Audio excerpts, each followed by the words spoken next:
Jina langu naitwa Herman Kajiru, ni mratibu wa TK Movement mkoa wa Dar es Salaam. Taifa Letu Organization au TK Movement ni taasisi ya kizalendo yenye usajili namba 00 NGO/R/7748, ikijiendesha kupitia program inayojulikana kama TK Movement. Kama taasisi ya kujitolea, tunafanya kazi ili kutimiza malengo makubwa manne.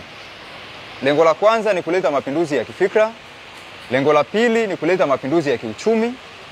Lengo la tatu ni kuwaunganisha wanawake na vijana katika fursa mbalimbali za kimaendeleo kwa kushirikiana na wadau mbalimbali pamoja na serikali.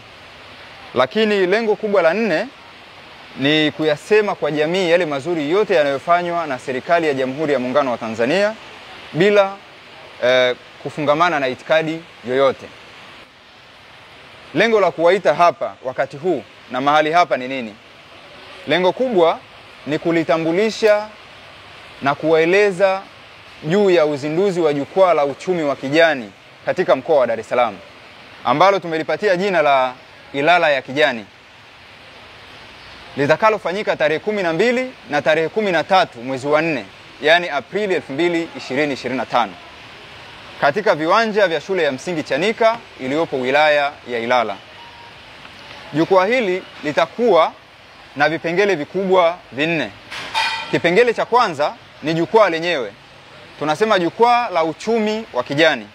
Hili jukwaa litawakutanisha wadau mbalimbali, wakiwemo wataalamu wa mazingira, wakiwemo viongozi wa wafanyabiashara, makampuni binafsi, asasi za kiraia, wataalamu wa uchumi na fedha, lakini pia viongozi wa serikali na wanajamii wote kwa ujumla, ili kujadili na kuchunguza fursa za maendeleo endelevu, usimamizi wa rasilimali na ukuaji wa uchumi katika muktadha wa uchumi wa kijani. Jambo la pili ambalo litafanyika siku hiyo ni warsha ya mafunzo. Warsha hii inalenga kutoa mafunzo ya kijamii na kiuchumi kwa wanawake pamoja na vijana wasio na ajira.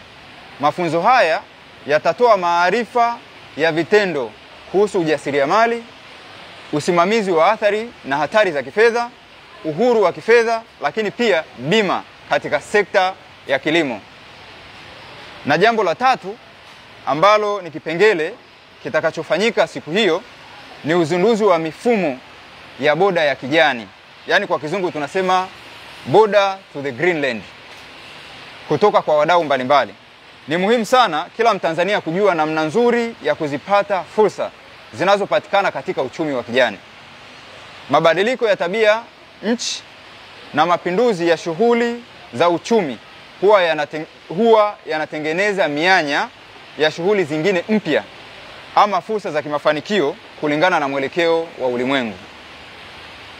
Kwa hiyo TK Movement kwa kushirikiana na TIA Management tutajaribu kuwaleta wadau karibu ili tuweze kuangazia area hii ambayo ni uzinduzi wa mifumo ya boda ya kijani.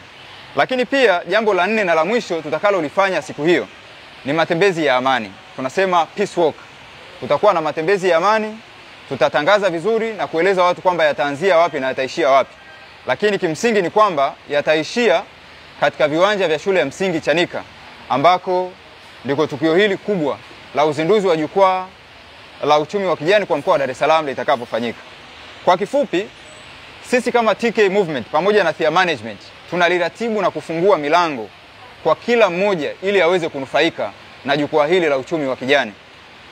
Hivyo tunatoa wito kwa taasisi kutoka sekta na taasisi mbalimbali, kutoka sekta binafsi, kutoka taasisi za kimaendeleo za kimataifa, lakini pia taasisi za kiserikali, taasisi za kidini na kiraia, pamoja na wanajamii kwa ujumla kujumuika na sisi kuhakikisha kwamba jukwaa hili la uchumi wa kijani ambalo tunasema ni Dar es Salaam Green Economy Initiative tunalianzisha na litakuwa ni endelevu. Kwa hiyo mwaka huu tunalianzisha na tutaendelea nalo na tutakwenda nalo mpaka tuhakikishe vijana wote wamekombolewa kifikra, kama ambavyo lengo letu la kwanza kama TK Movement linavyosema.